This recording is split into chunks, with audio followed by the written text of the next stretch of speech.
This video is about how being imperfect and owning it is more inspiring than being perfect.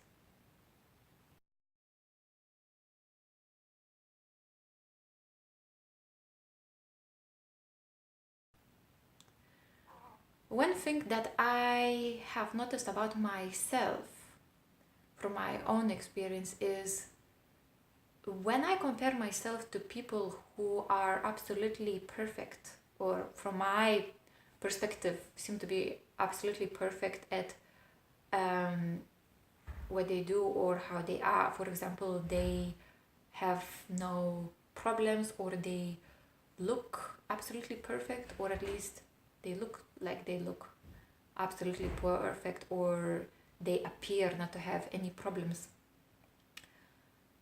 And when I compare myself to that, I start to feel very bad about myself. Okay, let's say, for example, looks. Let's say I compare myself with somebody who's absolutely perfect looking, let's say model from magazine. I start to feel bad about myself because I look at my hair and I'm like, okay, so wow, my hair is not as shiny or not as uh, volumized, or my hairstyle is not so great, or look at all of these hair flying around. And then I look at that picture and I think, wow, I wish I have hair like that. Okay, what do I do? Shampoos, conditioners, vitamins, masks, things like that. And then it becomes kind of like a bit disappointing when after some time I look at myself and I look at my hair and I was like, okay, so it looks better, but still it's not as that shiny, beautiful cover that I have seen.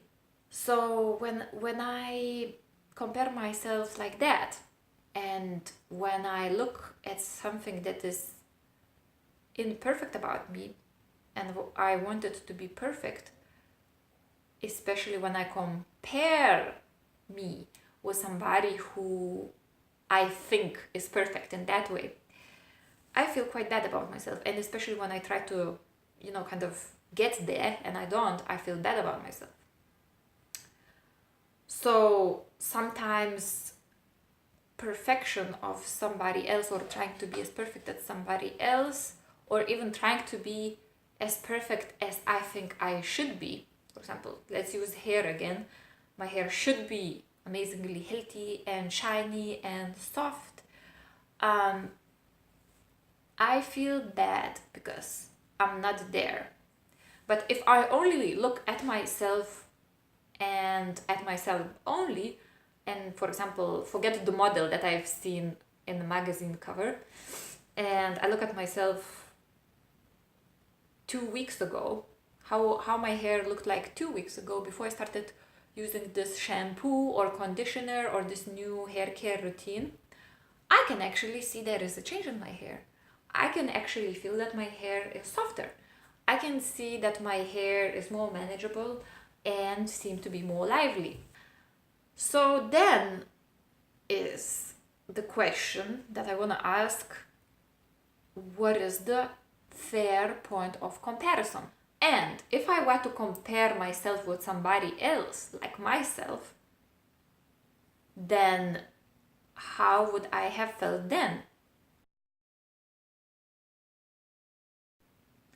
Also, another thing here is how do we link perfection to success? For example, if I look at some model, actress, or let's say show host or something, and I see she's very successful and she's very great and her business is running fine, let's take, so then again I look at myself and then I may be judging myself as maybe I'm not that talented, maybe I'm not that confident, maybe I'm not that beautiful, and therefore I am not successful. Or even if I want to be successful, I cannot be successful because I don't have those qualities. Now, what happens if I see somebody who is not that perfect? I'm gonna use the looks again because looks is everywhere. We can see it on a TV, we can see it on the YouTube, we can see it on Instagram, we can see it on the Facebook.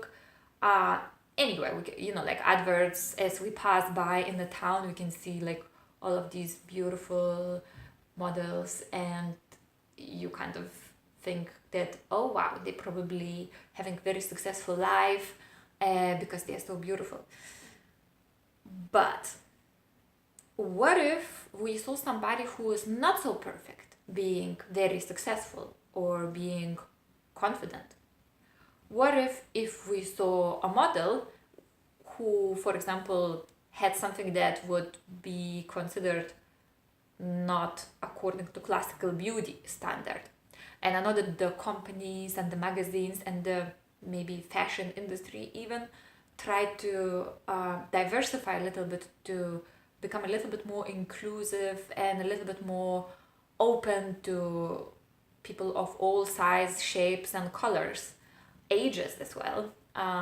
At least in UK and Brighton, I have observed these kind of like campaigns by people, but on the shop windows you can see some models who are, for example, women over 60 or women over 50s, which is something that you would have never seen as a model before.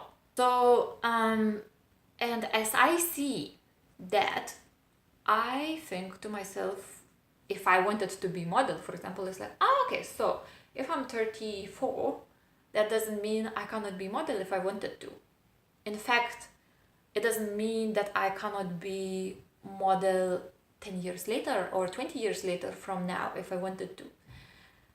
Also, it makes me think that, for example, if I see somebody who's not, I don't know, they have some kind of something that would be, like not your typical beauty expression, skin which is not completely flawless, or a body which is not completely flawless and thin as well, different shapes and sizes, and then you think, okay, so she's done it, that girl, that lady, that woman is on that magazine, or that woman is on that shop windows advertising campaign, so she is a model and she is successful, so maybe I could be also successful. For example, I have accent. It's obvious that I have accent. I remember when I first wanted to do some acting work. That was like probably 6 or 7 years ago. And one thing that I felt super conscious about was my accent, because I came to UK when I was 20, and I know that you can say, okay, being 20 is quite young and you can get rid of your accent, or you can change your accent, or you can train yourself not to have accent, but I didn't. Somehow I didn't really feel that I have to, because I was understood. People could understand what I was talking about, what I was saying, so I didn't feel need to actually get rid of my accent. So yeah, so I thought that I cannot be actress, I cannot do any work in films or movies or theaters because I have accent. My English is not perfect. My English is not grammatically perfect. My sentences are not all grammatically correct. And also some of the expressions and phrases that I use are created by me. So it's not something that is actually done or would be done by English speaker who was born in England, native speaker. So I actually felt super conscious about me, only foreigner, being there in a group of people who were learning how to act, because anytime I would open my mouth, it would be clear that, for example, I'm doing some lines of Shakespeare and I have an accent, and that would be so painfully obvious that I'm definitely not British. I'm not a native English speaker. What am I even trying to do here? why do I even try to go for this career?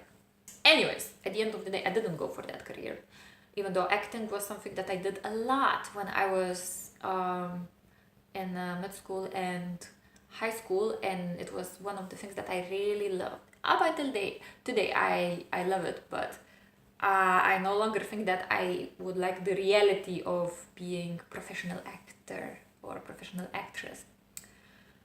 Okay, so actually, this self-criticism and self-judgment and looking at people who had the perfect English pronunciation, and even hearing teachers, our acting teachers telling us that, okay, you need to make sure you have this accent or you get rid of that accent, made me feel anxious about trying to do that. And also another thing that made me also not so confident, because I didn't see other people like me there trying to learn acting while in UK, for example.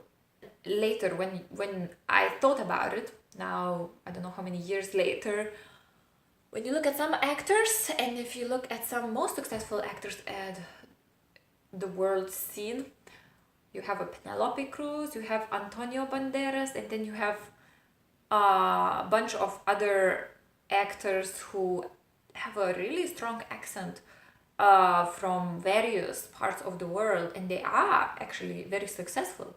In fact, it makes them more unique. So yes, I think I had that fear for quite some time, and it kind of dissipated, not so recently, but maybe started to dissipate more and more few years ago, when I started actually accept my imperfection, or at least my state of being the way I am at this moment in time. Also, seeing people who are not absolutely perfect doing great things encourages and inspires me more than seeing people who are perfect or are somehow lucky or are extremely talented or have been born in great circumstances that they can do something that they want to do. When I started to look at other people who we would be considering ordinary or even disadvantaged doing great things, that's when I really started to get inspired, and that's when I really started to feel empowered to do what I want to do. Let's talk about even YouTube videos. So, for example, when I watch videos of people that I really like, they're YouTubers, they have lots of subscribers, they've been on their channels for a few years, and then I want to film video. I feel like, oh my god, I'm not so fluent like that person or like that person, or look at my editing, I can't even, like properly do transitions or things like that.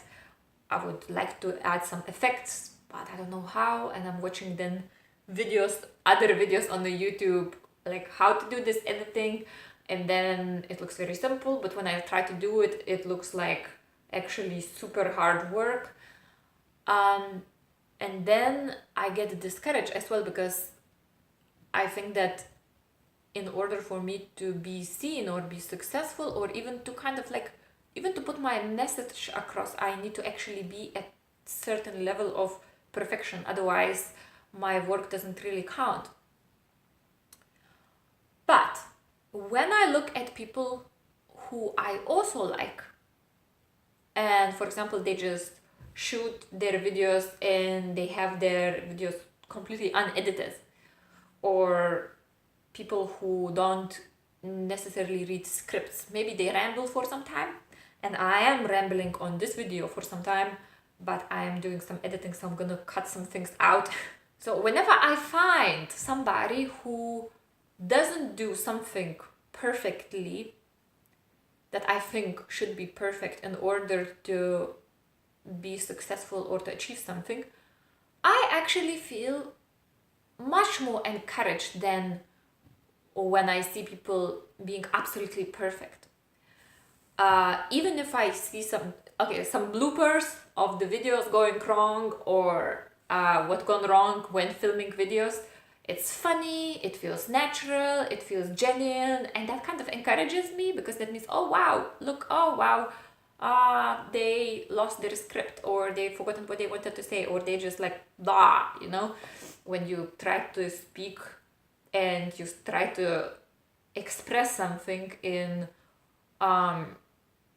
certain amount of time, or you just sit down and you think about an idea or a message that you want to deliver, and you express it in one go, or you at least want to express it in one go, sometimes it doesn't go out so smoothly. So even though of course I would love to be absolutely perfect, I'm not.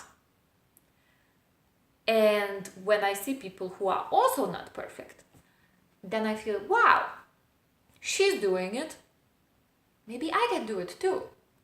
Or look at him, he is doing it, he has accent, and he's fine. I enjoy his videos, or I enjoy his performance, and I like it.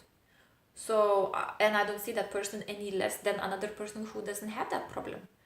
In fact, if I see somebody who has some sort of imperfection or a problem, and they doing that, doing that what I want to do, and they owning that apparent imperfection, it becomes much more even cute or charming, I would say.